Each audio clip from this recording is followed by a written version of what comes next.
Hey, welcome back to Q Live. I'm Scott Bedley. I'm a fourth grade teacher in Irvine. What's up, Eastwood Elementary? We miss you. I also work for a company called Green Guardians. It's an environmental literacy company.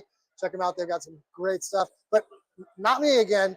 I'm here to talk to Brent Coley, a longtime friend, amazing human being. And Brent, how are you? I'm great, man. It's good to see you, Scott. It's great to see you. Q's back. There's a lot of energy this year. Yes, there is. Spring Q, hashtag Spring Q. Be sure to check it out. Brent, what have you been up to? Oof, a lot. Lots. It's been a busy year. Yeah. Transitioned to a new role.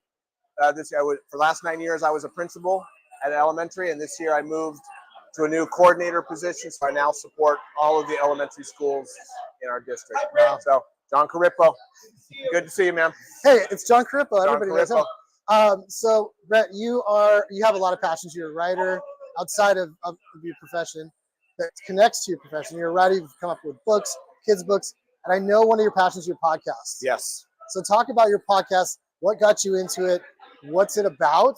And if people out there aren't subscribed, why should they go to that podcast? Podcasting. When I taught fifth grade, I did a classroom podcast, student podcast. And when I left the classroom, that was one of the that was one of the things that I missed the most was podcasting with kids. So I've got a podcast called Teaching Tales, which is all about sharing stories. I'm a huge believer in the power of stories. I mean, everyone loves a good story. When you're in church or wherever and someone says, let me tell you about the time when, right? You lean forward, we remember stories. So basically I started the podcast. I've got a different guest. You've been on. It was a long time. It was a long time ago. So where we share stories. So so Brent has this one story about a water bottle. Yes. Can you share that? Sure. Okay. Yeah.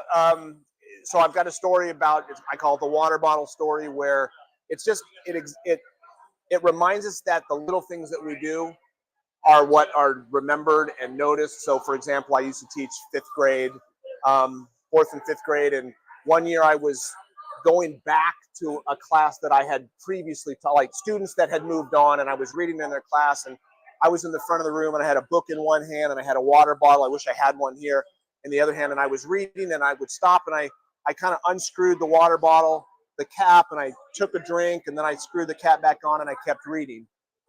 And the student in the front row who I had before, she throws her head back and she's like, oh my gosh, I totally remember that.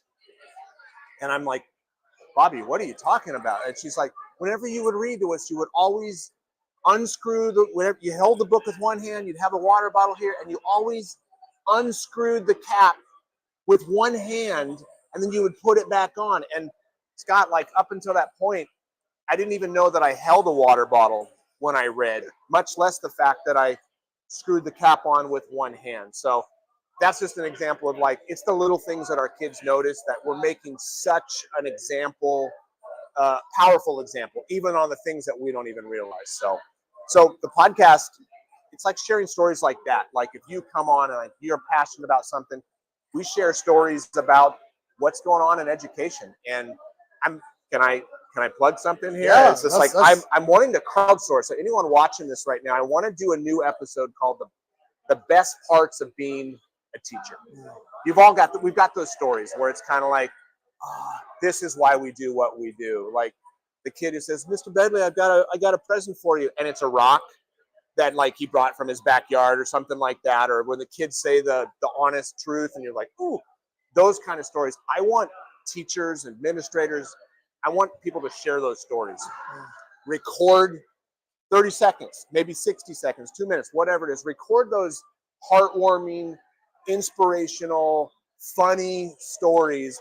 I'm going to look to put those all together in one episode. If you go to bit.ly/best teaching stories, bit.ly/best teaching stories, there's a whole page where you can submit that. So I'm wanting to get as many stories as I can. And Brent, I'm guessing that if they went to your Twitter handle, they can find that link as well. At Brent Coley, BrentColey. It's all there. BrentColey.com's got a podcast link. You can find the link there too. So everything's on my website. So a story like for me, which happened recently in my Yeah. 4th grade classroom, is my kids, for whatever reason this year, will just break out in song. Love And it. all of a sudden they're singing Yankee Doodle. Like it does all of a sudden some song, and I'm like turning around and and then we just all start laughing. And it's one of the best things and most exciting things that I've felt for a long time in the classroom. So like that's exactly the kind of thing Okay. that like if you're watching like, well, I don't know what kind of story, something like that. Something that's like, because that reminds you, it's like I get to go to work each day with a bunch of 10-year-olds who are just singing Yankee Doodle up. I mean, it's like other people are in a cubicle. Right. They're driving a tractor or so. I mean, nothing's anything wrong with that, but it's like we get to experience the joy of kids singing Yankee Doodle all the time. Yeah. Yeah. So that's exactly what I'm looking for. Brent, is there anything else you want to share with the audience before we let you get back to your sessions? No, just I'm super pumped to be here. Yeah. I'm pumped. Right. It's my happy place. Exactly. And if you're not here, we wish you were. And if you are here, we hope you're getting the same kind of energy that we're feeling in this moment. And we're excited to be around a bunch of passionate educators who are re-energizing, who are putting things behind us and moving forward in ways with love and caring and passion and interest and engagement and student empowerment. So thank you for tuning in. If you tune in live, if not, keep coming back. We're going to have all kinds of just different people on to share their passions about education, hopefully inspiring you, bringing any kind of like energy that you can get from this conference.